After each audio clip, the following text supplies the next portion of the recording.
ആണ് കഴിക്കാൻ മറന്നു പോകണ്ട കേട്ടോ. ഈ എറിഞ്ഞു പൊട്ടിക്കുന്നത് എന്താണെന്ന് മനസ്സിലായില്ലേ? അതെ, നമ്മുടെ കുഞ്ഞു മക്കളെ എറിഞ്ഞ് പൊട്ടിക്കുന്ന പടക്കാണിത്. ഇതെന്തിനാണ് പൊട്ടിക്കുന്നതെന്ന് മനസ്സിലായോ? എങ്ങോട്ട് നോക്കിയാലും കപ്പിൾസാണ് ഗൈസ്. എവിടെ നോക്കിയാലും കപ്പിൾസ്. ഇത് അവിടെ ഇവിടെ ഒക്കെ ഉണ്ട്. അവരോടുള്ള വിരോധത്തിലാണ് അത് തികച്ച് ഞങ്ങൾ അവിടെ ഇരുന്ന് എറിഞ്ഞു പൊട്ടിച്ചത്. പിന്നെ നോക്കുമ്പോൾ നല്ല വിശപ്പ്. നേരെ എങ്ങോട്ട് വെച്ച് പിടിച്ചു എന്ന് ചോദിച്ചാൽ തൊട്ടടുത്ത ദോശക്കടയിലേക്കാണ് ഞങ്ങൾ പോയത് കേട്ടോ. നല്ല വിശപ്പുണ്ടായിരുന്നു.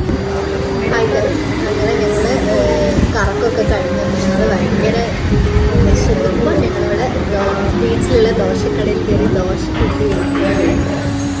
അതുണ്ട്, പിന്നെ ചന്ദ്രകേശുണ്ട്. ഞങ്ങൾ ഫുഡിന് വേണ്ടി ഭയങ്കര വെയിറ്റിംഗാണ്. ആകാംക്ഷയില്ല. അതിനാണ് ഏറ്റവും കൂടുതൽ വിശക്കുന്നത് പറഞ്ഞത് അല്ലേ?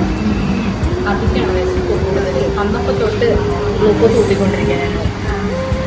ഒരു എന്തൊക്കെയാണ് കഴിച്ചത്? അത് റോസ് മിൽക്ക്, നാരങ്ങ സോഡ, ഒരു കുപ്പി വെള്ളം, പിന്നെ ഐസ്ബർഗ്, ഇത്രയും സാധനങ്ങൾ കഴിച്ചു. മതി. എന്നിട്ടും അവൾക്ക് വിശക്കുന്നു. ഇപ്പോൾ ഓർഡർ ചെയ്തിരിക്കുന്ന എന്ത് ദോശ? ചിക്കൻ ദോശ. വെയിറ്റ് ചെയ്യാം, കാണാം അല്ലേ?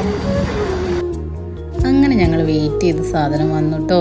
Beef dosa, chicken dosa, uttapam. നല്ല ടേസ്റ്റായിരുന്നു, ഒരു രക്ഷയില്ല. അപ്പോൾ ഈ ബീച്ചിൽ വരുന്നവരെ മസ്റ്റായിട്ട് ട്രൈ ചെയ്യേണ്ട ഒരു ഐറ്റമാണ് കേട്ടോ ഈ ദോശക്കടയിലുള്ളതൊക്കെ. പല തരത്തിലുള്ള വെറൈറ്റി ദോശകൾ മാത്രമേ ഉള്ളൂ അവിടെ. അടിപൊളി ടേസ്റ്റാണ്. അതെ, അബിയുടെ സ്നേഹപ്രകടനമൊക്കെ തുടങ്ങിയിട്ടുണ്ട്.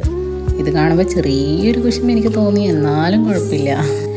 അങ്ങനെ ഞങ്ങൾ ട്രാവലിംഗ് ഒക്കെ കഴിഞ്ഞ് തിരികെ ഞങ്ങളുടെ സ്വന്തം വാസസ്ഥലത്തെത്തിയപ്പോൾ അവിടെ ഒരു ഷോപ്പിൽ നല്ല കാന്താരി തൈരുണ്ടായിരുന്നു, അതായത് മോരും വെള്ളം.